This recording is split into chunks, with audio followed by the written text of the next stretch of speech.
Olá, gente, tudo bem? O meu nome é Aimee e hoje eu vou falar um pouquinho para vocês sobre o quadro comum europeu de referência para línguas, ok? Ah, eu vou falar um pouquinho sobre como ele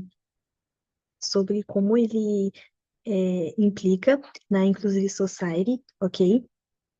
E, enfim, eu vou colocar algumas curiosidades e esse tipo de coisa para a gente poder conversar mais e entender como funciona de fato esse o que é isso, né?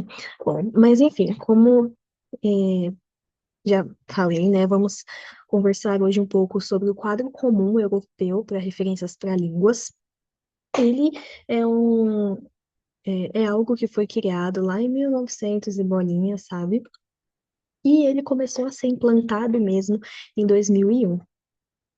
Então, ele virou uma referência para o mundo todo, né? Inclusive aqui no Brasil, a gente utiliza ele, alguns outros cursos também de idiomas utilizam isso para se basear, e também instituições, internacionais também, se baseiam nele como, como orientação, né? E os testes de proficiência também.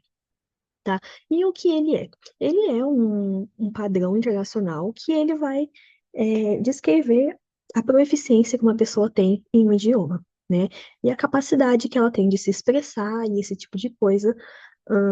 Eles dão lá bonitinho alguns padrões para isso. Eles têm algumas classificações, ok? Que não é muito difícil de entender, é bem simples, e eu acho que é justamente por isso que ele se tornou algo padrão, sabe? Porque é muito tranquilo, que são os níveis A1 e A2, que são níveis básicos, os níveis B1 e B2, que são níveis intermediários, e os níveis C1 e C2, que são níveis avançados. E o que significa cada um deles, ok? O nível A1, ele é o básico iniciante, né? Então, é aquela pessoa que acabou de ter contato com a língua, não sabe muita coisa.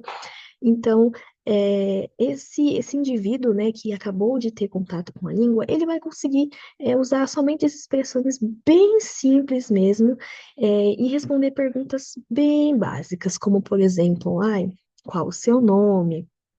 E, enfim, qual a sua idade, responder um oi, um tchau, esse tipo de coisa. E para ele conseguir responder essas perguntas ainda tão básicas, ele precisa de um ritmo bem lento, sabe? E tem que pensar bastante antes de responder, porque, enfim, não é algo natural ainda, né? O nível A2, ele ainda está no nível básico, mas um básico intermediário. Então, ele já consegue falar coisas um pouquinho mais pessoais, né? E também se expressar melhor em necessidades imediatas, né? Então, como pedir uma água, falar que está com fome, pedir ajuda, pedir uma informação, né? Se ela está em um lugar desconhecido, esse tipo de coisa. Mas ele ainda tem bastante dificuldade para se comunicar e vai usar vocabulários simples, mas não tão simples quanto o nível A1, ok? Ele tá ali subindo de nível, né? Em falando em intermediário, o nível B1 é justamente esse intermediário, né? Que é quando essa pessoa ela consegue se comunicar melhor, ela consegue falar de assuntos de forma um pouco mais independente, sabe? Apesar da conversa ainda fluir em um ritmo lento, ela consegue aprofundar um pouco mais, ela não se mantém naquela super é, superficialidade da conversa, né? Já o nível B2, ele é um intermediário avançado, né? Então, é uma pessoa que ela já tem uma compreensão muito melhor, né, de textos, por exemplo, e então ela consegue entender textos mais técnicos, sabe? Então, talvez ler uma notícia, algo assim, e entender. Ela também consegue, ela já tem um nível de independência na língua muito boa, né? Então, ela já consegue se comunicar bem melhor. E se ela E nesse tipo de nível, né, é o nível em que as pessoas conseguem conversar melhor com nativos e realmente manter uma conversa. Não precisa ser assuntos superficiais, nem nada assim. Ela consegue é, já começar a demonstrar opiniões, sabe, tentar argumentar um pouquinho ali, sabe, com um pouco mais de confiança no idioma.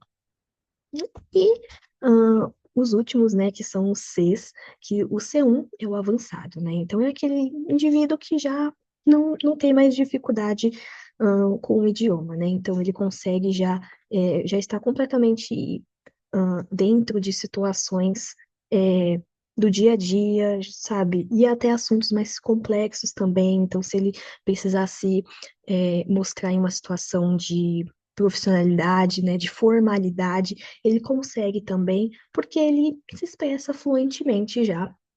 E lida com assuntos muito mais complexos, ele já consegue argumentar, já consegue mostrar sua opinião e, enfim, sem nenhum tipo de demora para responder, para entender o idioma, ok? E o C2, que é o domínio pleno, né? Então é basicamente a pessoa que não tem mais, realmente não tem mais nenhuma dificuldade, né? Não enfrenta nada assim. É esse nível que os nativos, né, estão, eles já estão completamente inertes ali no idioma. E, bom, depois de tudo isso, né, por que que é importante a gente saber coisas assim? Principalmente se você pensa em em aprender um idioma novo, em, sabe, se colocar em um ambiente internacional, né, que não fale, né, a língua do seu país e esse tipo de coisa.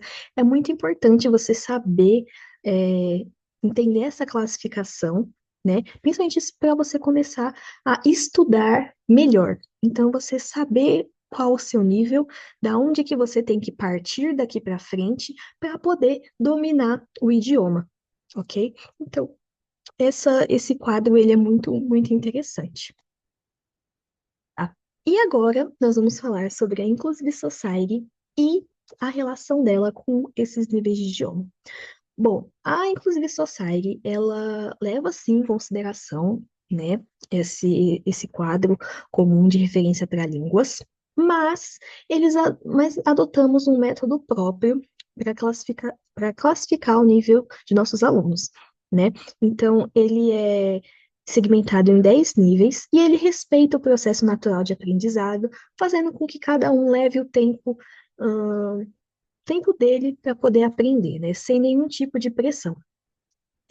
Também é dividido em básico, intermediário e avançado, mas os níveis vão de 1 a 10, sendo o nível básico 1, 2 e 3, o nível intermediário 4, 5 e 6, e o nível avançado do 7 ao 10, né? Então, 7, 8, 9 e 10. E por acaso você, depois de ver tudo isso, né, queira saber mais o seu nível de proficiência, esteja interessado em realmente levar isso para frente e começar a aprender de forma séria um idioma, existem alguns recursos para isso, ok? Então, existe uma autoavaliação, né? Alguns recursos a gente deu a ideia aqui da autoavaliação, que são o quê? Basicamente, você julgar suas habilidades. Então, conforme isso aqui que foi apresentado anteriormente, né, sobre o que é cada um dos níveis, se você se identificou com algum, então você refletir, sabe, pesquisar um pouco mais, saber de fato o que se trata, você refletir e entender onde você está, como você se vê dentro do idioma, ok? Existem também alguns recursos, como testes online, tá? Eles existem alguns gratuitos, inclusive um que é do para quem está interessado em inglês, né? Principalmente ah, sobre que é o DET, que é o Duolingo English Test. Ele é um teste pago, mas ele dentro do site tem você tem a oportunidade de fazer testes gratuitos deles, né? Que são testes para treinar de fato para o DET, né? Que é o exame pago e enfim.